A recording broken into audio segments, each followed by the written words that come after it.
મજામાં બધા? આજ રોજ આપણા ગામમાં પિતરપુરમાં ઉપસ્થિત થયેલા સૌ ગામજનો, વડીલો, યુવા દોસ્તો, ગામના આગેવાનશ્રીઓ, અમારા આમ આદમી પાર્ટીના કાર્યકર્તાઓ, સમર્થકો અને દૂર દૂર સુધી ઊભા રહીને, બેસીને અથવા ટીવી મોબાઈલથી લાઈવમાં બેસીને અમારી આમ આદમી પાર્ટીની વાત સાંભળી રહેલા સૌ સ્વજનો બધાને હું બે હાથ જોડી પ્રણામ કરું છું. સૌને હું સ્વાગત કરું છું. આ સભામાં અમારા નેતા માનનીય શ્રી રાજુભાઈ સોલંકી ઉપસ્થિત છે. અમારા અન્ય બધા જ મહાનુભાવો આ મંચ ઉપર ઉપસ્થિત છે. એ બધાનો પણ હું હૃદયપૂર્વક ખૂબ ખૂબ આભાર વ્યક્ત કરું છું. અત્યારે રાજ્યની અંદર અને દેશની અંદર સૌથી મોટી સમસ્યા એ છે કે રાજનીતિમાં કોઈ સારો માણસ જ વધ્યો નથી. સૌથી મોટી તકલીફ. આપણે ગામડે ગામડે જઈએ તો જે તે ગામનો માણસ હોય એ હું આગેવાન છું એટલે મારું ધ્યાન દોરે કે ગોપાલભાઈ અમારે અહીંયા ગોપનાથમાં આ મુદ્દો છે, જાંજમેરમાં આ મુદ્દો છે, આ ઘોઘામાં આ મુદ્દો છે, અહીંયા આ મુદ્દો છે, અહીંયા આ મુદ્દો છે. પણ ક્યારેય કોઈ એમ નથી કહેતો કે આટલા બધા મુદ્દા છે તો એક માયનો લાલ નેતા છે કે નહીં જે આ બધા મુદ્દા ઉપર કંઈક બોલે. ગામડે ગામડે અનેક મુદ્દાઓ છે તો એ બધાય મુદ્દામાંથી પ્રયત્ન કરીને બે મુદ્દાનું નિરાકરણ લાવે એવો નેતા છે કે નહીં? એટલે મને એમ લાગે છે કે આખા ગુજરાતનો સૌથી મોટો મુદ્દો કોઈ સારો માણસ આપણને નેતા તરીકે મળતો નથી ને એમાં કંઈક તો આપણું દુઃખ ઓછું થતું નથી. આ ગામમાં નેતા કોણ છે એ મને નથી ખબર. અરખે પડખેના બધા ગામમાં ભાજપના નેતા કોણ છે એ મને ખબર નથી. મને નામ પણ નથી આવડતું અને હું જોઉં તો ઓળખું નહીં કોઈને. છતાંય હું હવામાં એક ગોળો મારું છું કે જે સૌથી બદમાશ હશે, ગુંડા જેવો માણસ હશે, ગામને ધમકાવતો હશે, બધી સરકારી યોજનામાં તોડ કરતો હશે, ચૂંટણી ટાણે લોકોને બીવડાવી મત લેતો હશે, એ ભાજપનો મોટો નેતા હશે. મેં હવામાં ગોળો માર્યો છે. હું જોઈએ એ ઓળખતો નથી. હું હામાં મળે તો હું ઓળખું નહીં. પણ આખા ગુજરાતના ગામડે ગામડે ભાજપના જેટલા નેતા છે એ ગામને બધવી નાખે, બે જ્ઞાતિ વચ્ચે ડખો કરાવે, લોકોને ડરાવે. સરકારી કાંઈ પણ યોજના આવે તો પહેલો લાભ એને જ મળે. રોડમાં કટકી, ગટરમાં કટકી, સરકારી યોજનામાં કટકી, બધા જ પૈસા એ ખાઈ જાય અને તોય છેલ્લે પાછા સમાજનો નેતા બનીને ફર્યા કરતો હોય. એવો જે માણસ હશે બોગસમાં બોગસ એ નેતા હશે. મારી વાત સાચી છે કે ખોટી? અને ઈ પ્રશ્ન ખાલી આયા નહીં, આખા ગુજરાતના જે ગામમાં ઉભો રહીને હું એમ બોલું કે બોગસમાં બોગસ માણસ હશે, હલકટમાં હલકટ વિચારો હશે, ગુંડામાં ગુંડો હશે, એ નેતા હશે.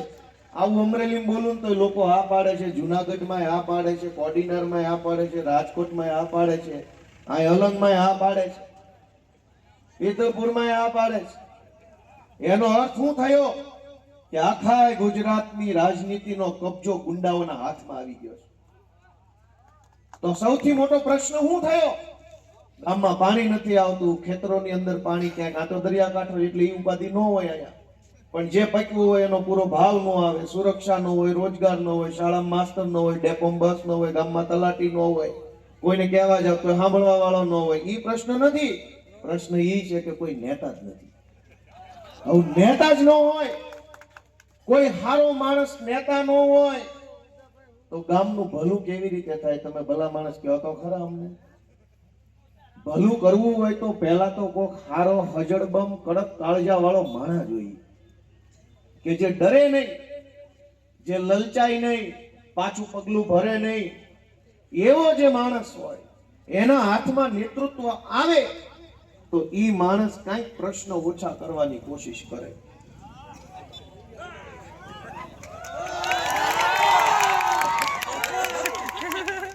ભગવાન એને 100 વર્ષના કરે અમારી સરકાર જોવા. પહેલા મરી જાય તમારી સરકાર જોયા વગર ના જાય. એટલે હું તો કાયમ પ્રાર્થના કરું છું ભગવાન બધાય ભાજપ વાળાને વરા કરે ને જોતા જાય કે ગોપાલભાઈ ની સરકાર છે કેવી. ભયા નો જવા જોઈએ એકઈ.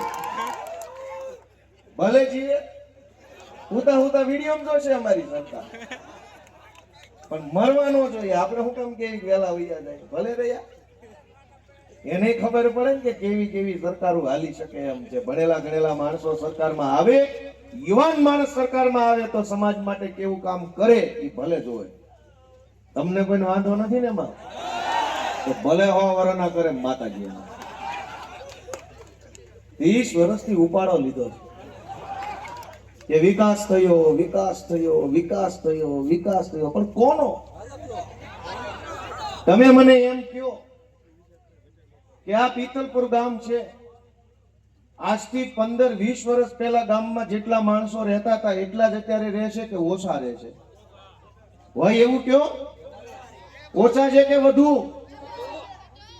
30 વર્ષથી વિકાસ વિકાસ વિકાસ કરે છે, પણ ગુજરાતના બધા ગામડામાં માણસો તો ઘટતું જાય છે. બાપ દાદાના ગામ મૂકીને બીજા ગામમાં, બીજા જિલ્લામાં, બીજા શહેરોમાં ભાગીને વયું જવું પડે, ઈ કેવો વિકાસ? અમારા બાપ દાદાના ગામમાં અમે રહી ન શકીએ, કોકે રાજકોટ જવું પડે, કોકે સુરત જવું પડે, કોકે ભાવનગર વયું જવું પડે, ઈ વિકાસ કેવો? નેતા તો એકેય ન ભાગવું પડ્યું, માણસ શું કામ ભાગી? જે લોકો 30 વર્ષથી આ વિસ્તારમાં કે ગુજરાતમાં ભાજપના નેતા બનીને ફરે છે એને ગામ નથી મૂકવું પડ્યું, એ ગામમાં જ રહે છે અને પોળા થઈને ફરે છે. પણ સામાન્ય માણસે પોતાના બાપ દાદાનું ગામ મૂકવું પડ્યું. એ મોટા ફળિયાવાળા ખોડા મૂકી દેવા પડ્યા અને કઈ બીજા જિલ્લામાં, બીજા વિસ્તારોની ખોલીઓમાં રહેવા મજબૂર બન્યા છે આપણે બધા. કોના પાપે? સરકાર 30 વર્ષથી ભાજપની આવે છે છતાંય આપણે આપણું ગામ મૂકવું પડે. આજ હજારો જુવાની આ બેઠા, જાજા બધા તો યુવાન દેખાય છે. આ બધા યુવાનોના હાથમાં કામ કોણ આપશે? નોકરી ધંધો હોય, કામકાજ હોય, બે પૈસા રળીને શાંતિથી જીવી શકે એવી વ્યવસ્થા હોય તો વાંધો નથી, પણ આજ રૂપિયા કમાવા ક્યાંનું ક્યાંય જવું પડે છે. અવડો મોટો દરિયો દીધો છે ભગવાને અહીંયા, ધારો એવું કામ અહીંયા પ્રવાસનનું થઈ શકે, પણ 30-30 વર્ષથી અહીં કોઈ વિકાસ કરવામાં કોઈ રસ નથી. દરિયાકાંઠે તો કેટલું બધો પ્રવાસ ઉભો થાય. મંદિર છે અહીંયા પર કે બધી બાજુ ગોપનાથ ભગવાન બેઠા છે, નિષ્કલંક મહાદેવ બેઠા છે. કુડાના દરિયા તો હું ભણતો ભાવનગર ત્યારે ઘણી વાર આવેલો, ગાડીઓ લઈને વસૂટતા તે વહી આવતા કુડે અને ફર્યા કરતો. ચારેય બાજુ અહીંયા પ્રવાસન વિકસે એવી વ્યવસ્થા છે ભગવાને આપેલી. દરિયો છે, ડુંગર છે, લીલી વાડીઓ છે, ભગવાને આપેલું બધુંય છે. હવે એક નેતો નથી હારો કોઈ, એટલે ઉપાધિ થઈ. ભગવાને બધુંય આપ્યું, પણ એક હારો નેતા જો આપી દીધો હોત ને તો આ દશા નો હોત લોકોને. કેમ કે ભગવાને ક્યાં તાણ રાખી છે? દરિયો દીધો, એનાથી મોટું શું હોય?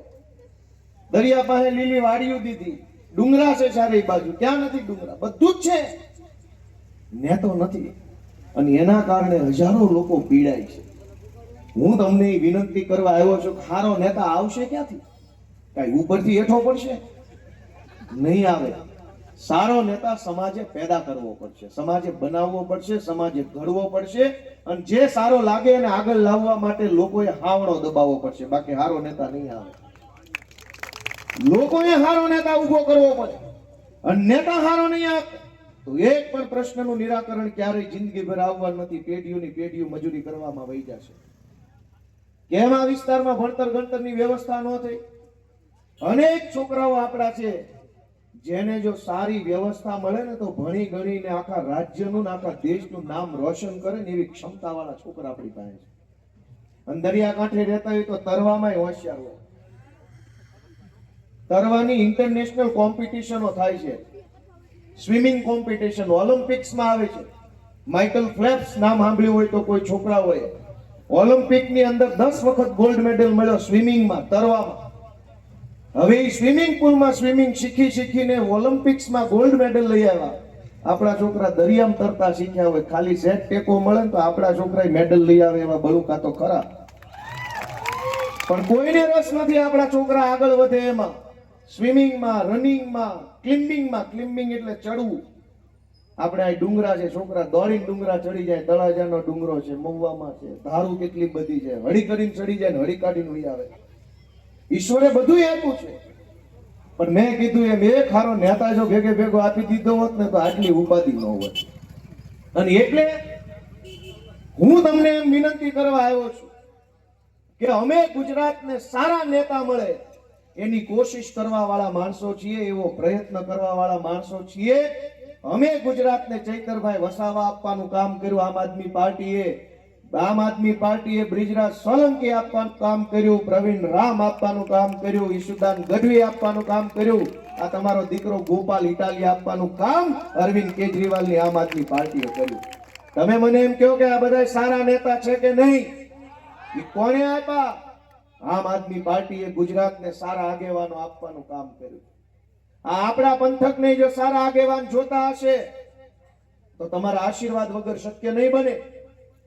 નેતાનો દીકરો નેતા બને, પૈસા વાળો હોય ઈ નેતા બને, ગુંડો હોય ઈ નેતા બને. તમારા છોકરા કેદી નેતા બનશે? ભાજપ વાળાએ, કોંગ્રેસ વાળાએ આપણા છોકરાના હાથમાં ઝંડા પકડાઈ દીધા, ઊંધું ઘાલીને મડો દોડવા. કોઈ દી તમારા છોકરાની ચિંતા ભાજપ કોંગ્રેસ વાળા નહીં કરે, કેમ કે એમના છોકરાનું જ પતે એમ નથી. ટિકિટો તો મારા છોકરાને આપો, હોદ્દો મારા છોકરાને આપો, યોજનાનો લાભ મારા છોકરાને આપો, પેકેજ મારા છોકરાને આપો, તો ગામના છોકરા ક્યાં મૂકવા જવાના? દોસ્તો, સામાન્ય પરિવારમાં, ગરીબ પરિવારમાં રહેતા લોકોના બાળકોને રાજનીતિમાં આગળ લઈ આવવાનું કામ અરવિંદ કેજરીવાલની આમ આદમી પાર્ટી આખા ગુજરાતમાં કરી રહી છે. હું ભાવનગર જિલ્લાના ઉમરાળા તાલુકાના ટીંબી ગામનો વતની છું. આ દવાખાના વાળું ગામ છે મારું, ખબર હોય તો.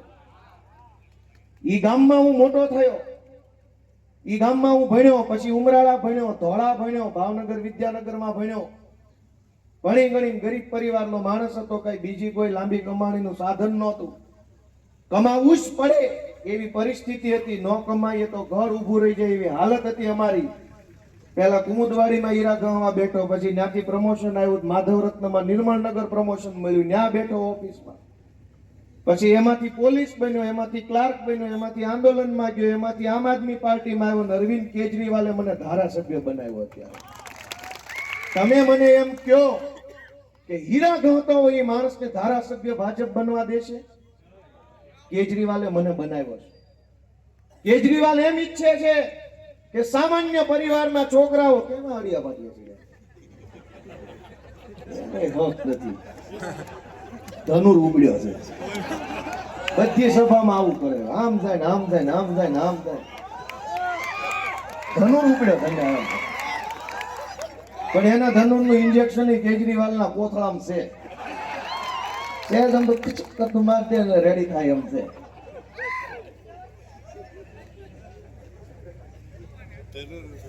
મિત્રો, હું તમને જે કઈ વાત કહું છું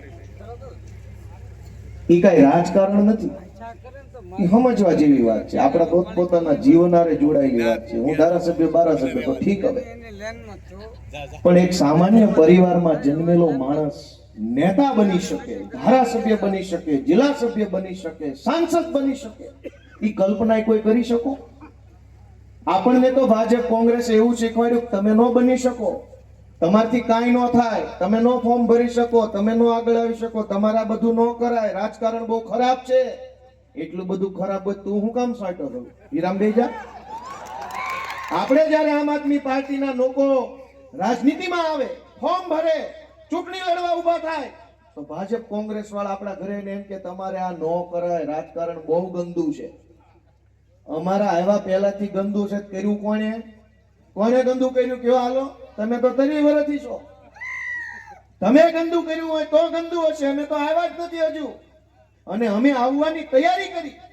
ત્યાં ભાજપ વાળા કોંગ્રેસ વાળા કહે છે કે આમાં ન અવાય, તો તમે કેમ હીરામ નથી બેસી જતા? ઘાટમાં, પહેલમાં, ગમે ત્યાં વયા જાવ ડુંગળી કાપવા, ગમે ને. રાજકારણ ખરાબ જ છે તો તમે શું સોંટ્યા છો 30 વર્ષથી? મિત્રો, તમે માનસિકતા સમજો. અમે આ બધા ઉમેદવારો ઉભા રાખ્યા છે, લગભગ આ બધા જિંદગીમાં ખાનદાનમાં પહેલી વાર ચૂંટણીમાં ઉભા છે. ભાઈ એવું છે ને, આ તમારા છોકરા છે, આપણા છોકરા છે, આ આપણી જેવા છે, આપણા માંથી આવે છે. આ રૂપિયા વાળા નથી, માથા ભારે નથી, બે નંબરિયા નથી, પણ આ વિસ્તારની આ સમાજની હાલત જોઈને દાજ લાગી છે ને, જેને દાજ ચડી છે ને, એ હાલત બદલવા માટે આવેલા તરવરિયા જુવાનિયાઓ છે, આપણા પોતાના છે ને, એને તમારા આશીર્વાદની જરૂર છે. અને આને આશીર્વાદ નહીં આપો તો કેવી પરિસ્થિતિ બદલાય. આમણે હિંમત કરી છે આ વિસ્તારમાં કે આખા ગુજરાતમાં કોક માણા માથું પડે. કેમ આમ થાય? વચ્ચે વચ્ચે માઈક વાળા ક્યાં ગયા? લાવો બીજું લાવો. વચ્ચે વચ્ચે આમાં ફૂટવાલ હા લઈ જાય તમારે.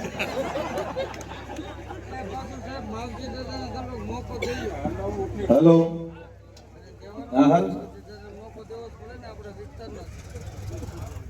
આ બધા યુવાનોએ ચૂંટણીમાં ફોર્મ ભર્યું, પહેલી વાર ફોર્મ ભર્યું. ભાજપ કોંગ્રેસ નું હાલે ને તો ગ્રામ પંચાયત નો સભ્ય નો બનવા દે. અને આજે જો આમ આદમી પાર્ટી ન હોય તો ગોપાલભાઈ ઇટાલિયા પોતાના ગામના સરપંચ હજુ આવતા 30 વર્ષ નો બનીએ કે લાઈન જ એટલી મોટી છે. આ તો અરવિંદ કેજરીવાલ નું ભલું કરે ભગવાન, એને 100 વર્ષ ના કરે ને પાર્ટી 500 વર્ષ ની થાય કે અમારી જેવાનો વારો આવ્યો. હીરા ગહતા ગહતા ધારાસભ્ય થયા. આ ભાજપ કોંગ્રેસ વાળા થોડા આગળ આવવા દે, પણ તમે સમજો કે કોઈ માણસ માંદું પડે તો ભાજપ વાળા કોઈ દિવસ ઘરે ખબર કાઢવાય નહીં આવે ને એમ કહે છે ને કે લે ભાઈ 500 1000 કેટલા મોકલું, જા દવાખાને જઈએ. કોક માણાના દીકરા દીકરીને ભણવામાં હોશિયાર હોય, ફી ભરવાના પૈસા ન હોય તો ભાજપ વાળો ક્યારેય નહીં આવે કે લે ભાઈ તારી દીકરી ભણવામાં હોશિયાર છે, ભાવનગરની સારી નિહાળમાં એડમિશન કરાય, જા અને દીકરીને ભણાય લઈ જા 50,000. નહીં બોલે. કોક માણસને દુકાન બનાવવામાં મકાન બનાવવામાં કઈક પૈસાની જરૂર હશે, વગર ચૂંટણી ટાઈમે આ બધાને દબાવવા ધમકાવવાની કોશિશ કરીએ છીએ. ચૂંટણીમાં ઉભા રહ્યો તો આપણા સમાજના આગેવાનના ફોન આવે, બટા તે બહુ ન કરવાની કરી, તારા ન કરાય. કેમ? તમારે જ ગામને ઊંટિયા ચડાવવું છે? અમે આગળ આવી તમને વાંધો છે? હું નવો રાજકારણમાં આવ્યો તો અમારા સમાજના આગેવાન, બટા છોકરા તું ભૂલ કરે છે. ભૂલ તો અમે 30 વર્ષ કરતા, હવે સુધારવાની શરૂઆત કરી, ત્યાં તમને વાંધો પડ્યો? આપણા છોકરા આગળ આવે તો ભાજપ કોંગ્રેસને બિલકુલ ગમતું નથી. હું આજે નાના પરિવારનો માણસ, હું આગળ આવ્યો. તમે મને એમ કહો કે હું આગળ આવ્યો, હું ધારાસભ્ય બન્યો, આમ આદમી પાર્ટીમાં આવ્યો, એનાથી નાના માણસનું સારું થયું ખરાબ થયું મને કહો? હોય એવું કહો બધા? નાનો માણસ આગળ આવે તો નાના માણસોનું ભલું કરે, અને ગુંડો આગળ આવે તો ગુંડાનું ભલું કરે, રૂપિયા વાળો આગળ આવે તો રૂપિયા વાળાનું ભલું કરે. અને આપણે કોઈ પણ નેતાને મત હું કામ આપીએ છીએ?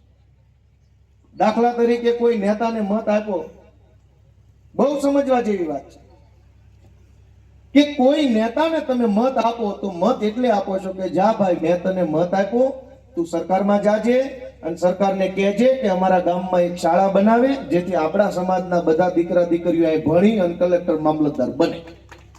આ હાટું જ મત આપવાનો હોય ને? 4-5 જણાએ આ પાડી, એનો ખૂબ ખૂબ આભાર.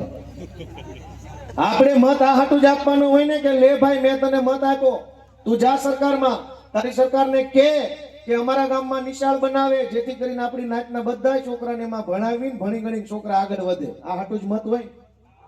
અહીં શું થયું? મત આપણે આપ્યો, એ સરકારમાં ગયા, ત્યાંથી એની પોતાની શાળાની મંજૂરી લઈ આવતા, પ્રાઇવેટ શાળા. એટલે નેતાની પોતાની કાયમની કમાણી ચાલુ થઈ ગઈ. ગોપાલભાઈને તમે એટલે મત આપ્યો તો ગોપાલ તું અમારો છો, અમારા માંથી આવે છો, અમારા ગામનો છો, અમારી નાતનો છો, તું કઈક અમારું સારું વિચારીશ, જા સરકારમાં એક નિહાળ બનાવડાય. તો ગોપાલ ગયો સરકારમાં, ઘરની ખોલીને આવ્યો. એવી રીતે ઘરના દવાખાના, ઘરની શાળા, ઘરની બસો.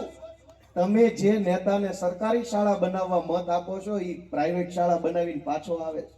જેને તમે સરકારી દવાખાના બનાવવા મત આપો છો એ ઘરના દવાખાના ખોલીને પાછો આવે છે. તમે જેને સરકારી બસો ચાલુ કરાવવા મત આપો છો એ પ્રાઇવેટ વોલ્વો મૂકી દે છે અને પોતાની કમાણી ઊભી કરીને, અને એને મત આપનારો સમાજ છે એ કાયમ માહે રહી જાય, પાછળ રહી જાય, પાછળ રહી જાય. વાત સાચી છે કે ખોટી? આ પરિસ્થિતિ કોણ બદલશે? કોઈ નેતા નહીં, કોઈ પાર્ટી નહીં. આ પરિસ્થિતિ તમે પોતે જ બદલી શકશો. તમારામાં એ શક્તિ છે કે તમે ધારો તો તમારી હાલત બદલી શકો. અને તમે જો બદલવા નહીં માંગો તમારી હાલત, તો ભગવાન આપણી હાલત નહીં બદલી શકે. તમારે જ નક્કી કરવું પડશે કે હાલત બદલવી છે કે નહીં. અને તમારે તમારી હાલત બદલવી હોય તો અમે તમારા છોકરા બનીને આવ્યા છે. માગવા માટે આવ્યા છે કે અમને આશીર્વાદ આપો. 30 વર્ષ સુધી એમને તમે તક આપી. અમે તમારા છીએ, તમારી જેવા છીએ, તમારા માંથી આવીએ. અવડી મોટી ભાજપ પાર્ટીને અમે છાતી કાઢીને ઊભા છીએ, હિંમતથી ઊભા છે. અમારી હિંમતની કદર કરીને એકવાર હાવણો દબાવી એવી વિનંતી આખા પેતલપુર ગામને કરવા આવ્યો. આ લોકોએ ફોર્મ ભર્યા તો એને ઓફર આવી, પૈસા લઈ લો ને ફોર્મ ખેંચી લો. હવે તમે મને એમ કહો કે આ દેશમાં ફોર્મ ભરવાનો અધિકાર કોને અપાયો? અંગ્રેજો હતા તો બિનહરીફ થતા હતા, એની સામે ફોર્મ ભરાય એમ હતું નહીં. દેશમાં મહાત્મા ગાંધી, સરદાર પટેલ, બાબા સાહેબ આંબેડકર, નહેરુજી, અનેક મહાપુરુષોએ આખી જિંદગી હોમી દીધી. તેથી આઝાદી આવી. ને આઝાદી આવી એનો અર્થ એટલો છે કે ગમે એ ફોર્મ ભરી શકે. એને જ તો આઝાદી કહેવાય ને. આઝાદી નહોતી ત્યારે કોઈ ફોર્મ નહોતું ભરી શકતો. એકલા અંગ્રેજો ડાયલા કરતા 200 વર્ષ સરકાર આલી બિનહરીફ. પણ દરેક માણસ, નાનામાં નાનો માણસ ફોર્મ ભરી શકે, ચૂંટણીમાં ઉભો રહી શકે, નેતા બની શકે. એનું નામ તો લોકશાહી છે. હવે ભાજપ વાળાએ શું કર્યું? આખા ગુજરાતમાં અમારા ઉમેદવારોના અપહરણ કરાવવાની કોશિશ કરી. પોલીસે એમાં ટેકો આપ્યો, ગુંડાઓએ ટેકો આપ્યો, પૈસાની ઓફર કરી, એફઆઈઆરો કરી અને ફોર્મ પાછા ખેંચી લો જેથી કરીને ભાજપ બિનહરીફ થઈ જાય એવી કોશિશ કરી. ભાઈ તમે 30 વર્ષથી બહુ વિકાસ કર્યો છે તો લડી લો ને, ચૂંટણી આવી જાવ, મોરે મોરો જીતી જાવ. ભલે ચૂંટણીથી ભાગો છો કેમ? કેમ ચૂંટણી લડવામાં બીક લાગે છે? અમારા આ સામાન્ય પરિવારના જુવાનિયા જિંદગીમાં પહેલી વાર ફોર્મ ભરે ત્યાં ફાટી પડો છો. 30 વર્ષથી વિકાસ કરો છો તો લડી લો ચૂંટણી. અમારા નસીબમાં નહીં હોય તો અમે હારી જશું, કાંઈ વાંધો નહીં. હારી ગયા તો હારી ગયા, આવતી ચૂંટણીએ ઉભા રહેવું. પણ તમને કેમ બીક લાગે છે ચૂંટણીની? કેમ ફોર્મ પાછા ખેંચાવીને બિનહરીફ જીતવા માંગો છો? લોકોનો મત આપવાનો અધિકાર કેમ છીનવવા માંગો છો? મિત્રો, મારે તમને એટલી વિનંતી કરવી છે કે આ ચૂંટણી છે, આ બધી પાર્ટીના બધાય નેતા આવશે. અમે તો પહેલી વખત વાળા, કેમ કે અમારી પાર્ટી નવી છે. હા, અમારું એવું નથી કે દર ચૂંટણી આવી જવી. પહેલી વાર આવ્યા છે અને પહેલી વાર આવ્યા તો અમે વાત શું કરી? તમારા મુદ્દાની વાત કરી, શિક્ષણની, આરોગ્યની, બસની, રોડ રસ્તાની, રોજગારની. સ્થળાંતર થઈ થઈને માણસોએ ભાગવું પડે છે. એ પરિસ્થિતિ અમને નથી પહોંચતી. હું ગામડાનો જીવ છું, હું ધારાસભ્ય છું, પણ મારી ભાષા, બોલચાલ, પહેરવેશ બધું દેશી લાગે. હું કામ? કેમ કે આપણો જીવ ગામડાનો છે. આપણે કાંઈ સુધરેલું થઈને મેડલ નથી લેવા. જેને જે આપણી ટીકા કરવી કરે, આપણે આવા છીએ ને આવા જ રહેવાના છે. પણ આ ગામડું જીવતું રાખવું, ગામડું ધબકતું રાખવું, એ જવાબદારી કોની છે? અને એટલે આપણે બધાએ આપણું ગામ બચાવવા માટે થઈને જાગૃત તો બનવું પડશે. ગામને ભાજપના નેતાઓ લૂંટી લે છે. રોડ બને એમાંય કટકી, ગટર બને એમાંય કટકી, બાકડા આવે એમાંય કટકી, માટી કાઢવામાં કટકી, રેતીમાં કટકી, પેવર બ્લોકમાં કટકી, અને બધુંય ખાઈ જાય. મને એક સમજાતું કે ભાજપના નેતા રોડ ખાઈ જાય, બ્લોક ખાઈ જાય, ગટર ખાઈ જાય, પુલ ખાઈ જાય, નાળા ખાઈ જાય, બાકડા ખાઈ જાય, સિમેન્ટ બ્લોક ખાઈ જાય, પણ હારા ઓડકાર ખાતા નથી. થોડોક ઓડકાર ખાય તો ક્યાં વાંધો હતો? ગમે એટલું ખાય તો ઓડકાર ખાતા નથી. ઓડકાર ખાય આપણને એમ લાગે ધરાઈ ગયો, હવે નહીં ખાય, હવે કામ કરશે. ઓડકાર ખાય તો એનો અર્થ ધરાઈ ગયો, બાકડા ખાઈ ખાય, હવે તો કામ કરશે. મારા બેટા ઓડકાર ખાતા નથી. આખા આખા પુલ ઉપાડી જાય, આખે આખે નાળા, આખે આખા રોડ ઉપાડી જાય, પણ ઓડકાર આવે નહીં. કેવા કોઠાના પેદા થયા છે. કોક તો માણા હોય.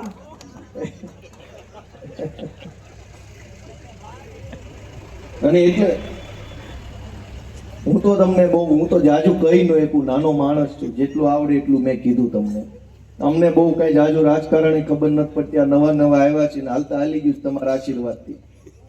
અમને બહુ કપટ ફાવે નહીં, હોય એવું કહી દઈએ. પણ મારી લાગણી એવી છે કે એકવાર બધાએ પોતાનો આત્મા જગાડે કે આ બધું ક્યાં સુધી હાલશે, ક્યાં સુધી હાલશે. અને આમાં તમારે ચિંતા ગોપાલભાઈની નથી કરવાની, ચિંતા આ કોઈની નથી કરવાની. બહુ બહુ તો હારી જાય. ચિંતા તમારે તમારી પોતાની કરવાની છે કે આમના માલશે તો તમારું હું થાય. વિપક્ષનું તો હું એક ચૂંટણી હું હારી ગયેલો, મન કાંઈ ન થઈ ગયું, પણ હું ચૂંટણી હાર્યો અને ઈ પછી લોકોને એક આધાર ગુમાવવો પડ્યો કે આપણા માટે લડવા વાળો કોણ. આજ પરિસ્થિતિ તો જુઓ, એક મામૂલી આવકનો દાખલો કઢાવવો હોય તો કેટલા ધક્કા ખાવા પડે છે. વાત સાચી છે ખોટી? આવક 1 રૂપિયાની ન હોય તો આવકનો દાખલો કાઢી આપે. જે માણસ મજૂરી કરતો હોય, ખેતરોમાં ડુંગળી કાપવા જતો હોય, કપાસમાં કે જે કાંઈ આ બાજુ પાકતું એમાં જતો હોય, વર્ષે જેની 50,000 ની કમાણી ન હોય ને એને 1.5 લાખના દાખલા આપી દે છે મામલતદાર કે લઈ જાઓ. અને એ 1.5 લાખનો દાખલો પાનના ગલ્લે ગીરવે મૂકો તો એક બીડીની જોડી નો આપે. કોઈ સરકારને કહેવા વાળું નથી કે આ બધું હું તમાશું. અને ગમે એવું આવે ફોર્મ ભરો, ફોર્મ ભરો, ફોર્મ ભરો. નકર આમતા અડધી જિંદગી તો ફોર્મ ભરવામાં જ વહી ગઈ. આના ફોર્મ ભરો ને ઓલાના ફોર્મ ભરો ને આયા ફોર્મ ભરો ને આમાં ફોર્મ ભરો ને ઓનલાઈન ભરો ને પેનથી ભરો ને વાઇફી ડેવિટ. એ ભાઈ કઈક દેવાનું હોય તો દે, નકર રહેવા દે. ફોર્મ ભરી ભરી થાક્યા. હમણાં હીરામાં મંદી આવી તો રત્નદીપ યોજના લાવ્યા કે રત્ન કલાકારોના બાળકોને ફી ભરવા માટે થઈને સરકાર સહાય આપશે.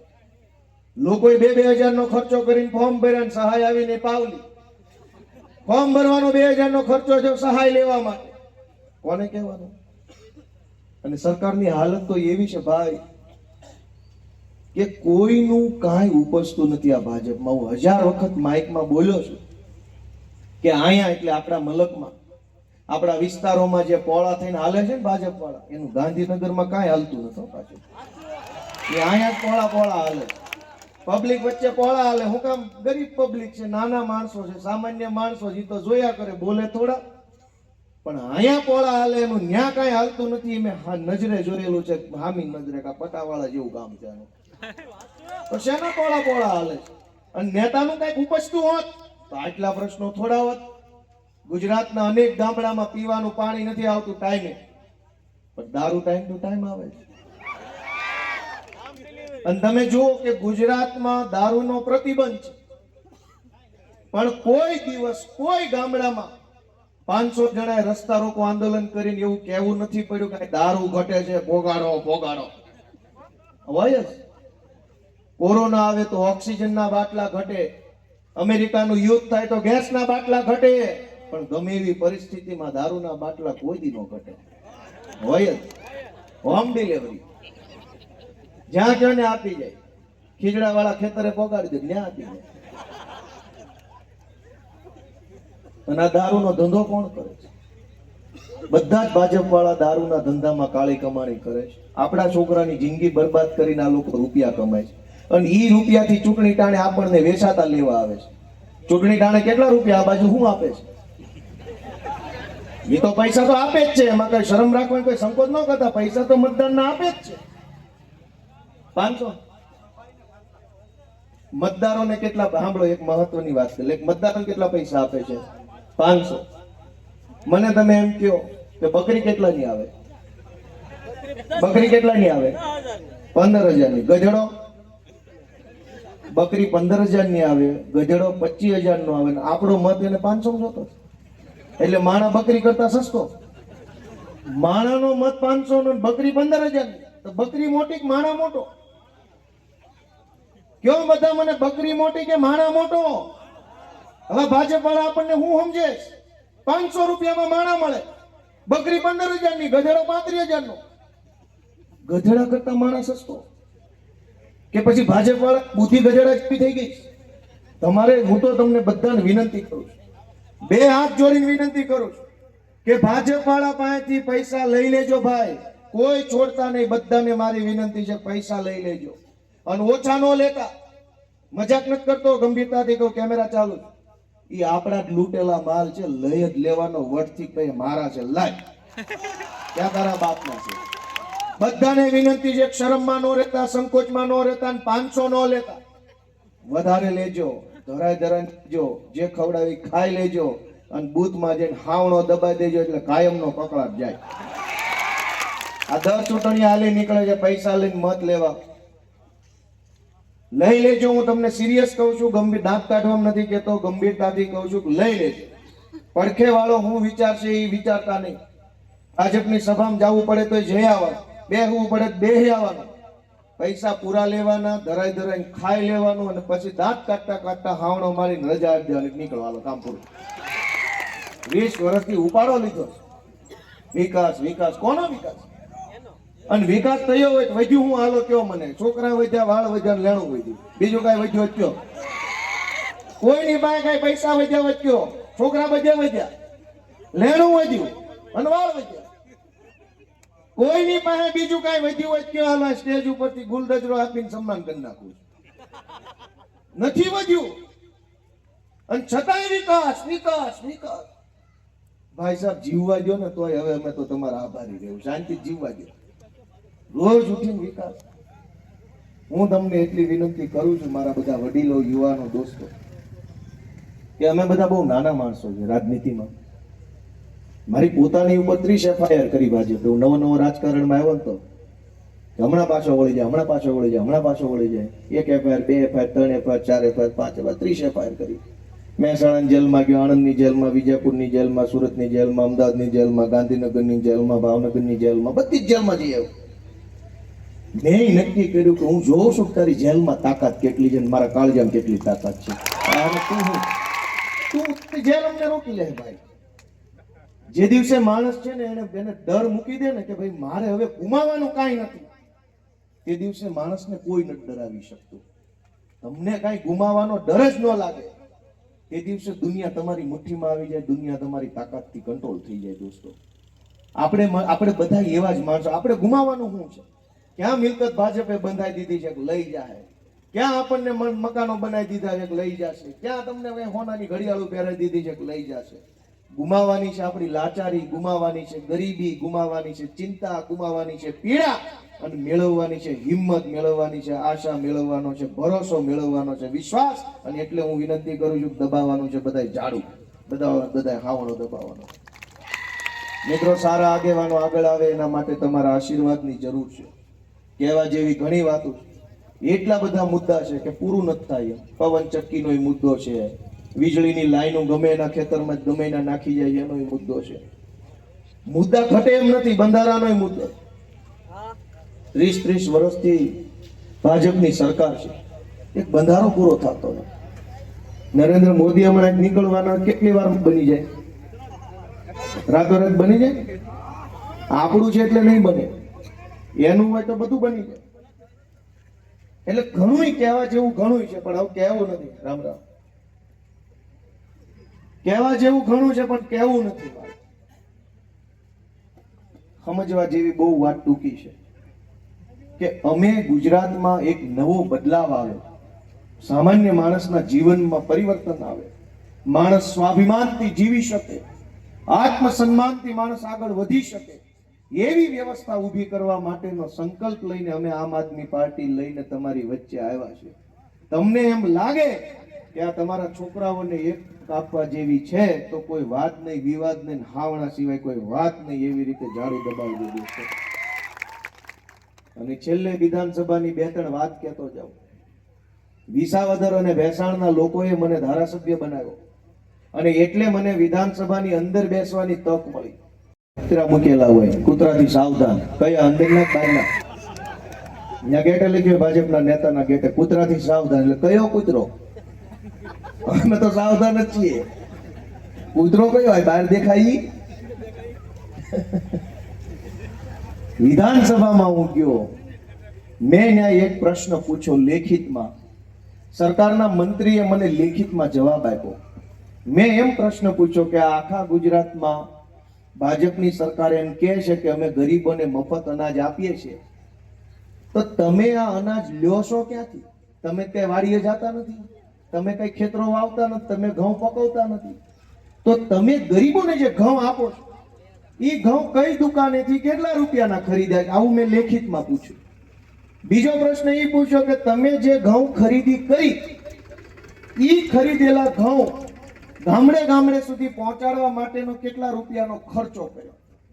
અને ગામડે ગામડે ઘઉં પહોંચ્યા પછી જે માણસને તમારે આપવાના છે, કૂપન ધારકને, એના સુધી પહોંચાડવા માટેનો કેટલો ખર્ચો કર્યો? આ પ્રશ્ન મેં લેખિતમાં વિધાનસભાને પૂછ્યો. હવે ધ્યાનથી સાંભળજો. સરકારે મને લેખિતમાં જવાબ આપ્યો, મંત્રીએ, કે 5 કરોડના ઘઉંની ખરીદી કરી ગરીબોને આપવા માટે. ઈ ખરીદેલા ઘઉં ગામડે ગામડે પહોંચાડવાનો ખર્ચો થયો 102 કરોડ, અને એનો વિતરણ કરવાનો ખર્ચો થયો 97 કરોડ. 12 હાથનું શીબડું, 52 હાથનું બી. 5 કરોડના ઘઉં, એને વિતરણ કરવાનો ખર્ચો 200 કરોડ. હોય કોઈ દી આવું? કિલો ખાંડ લ્યો 35 રૂપિયાની અને લઈને ઘરે પોગાડવાનો ખર્ચો 135. આવું હોય? મને આ વસ્તુ લેખિતમાં આપી છે, લેખિતમાં મંત્રીએ સહી સાથે. આ કેમેરામાં કહું છું, કોઈ હોય તો કહી દે ભાજપ વાળો કે આ વાત ખોટી છે, તો હામો બેસી જાવ ખુરશી પર.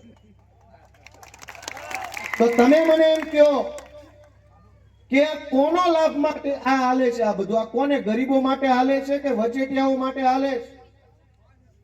5 કરોડના ઘઉં અને 200 કરોડનો ખપ ભાડ્યું જ ક્યાંય આવું કોઈ દિવસ? અને બીજો મુદ્દો કે વિધાનસભાની માલિપા મેં સરકારને પ્રશ્ન પૂછ્યો કે ગુજરાતના અનેક ગામડાઓમાં એવા ગરીબ પરિવારો છે કે જેની પાસે રહેવાનું મકાનની સગવડ નથી, બહુ ગરીબ છે, એટલે એ ગામની સરકારી ગૌચરમાં કે પડતરમાં કે ખરાબાની જમીનમાં વર્ષોથી મકાન બનાવીને રહે છે. એ મકાન કાચું હોય, અડધું પાકું અડધું કાચું હોય, કે હાવ પાકું હોય, કે પતરાનું હોય, તાડપત્રીનું હોય.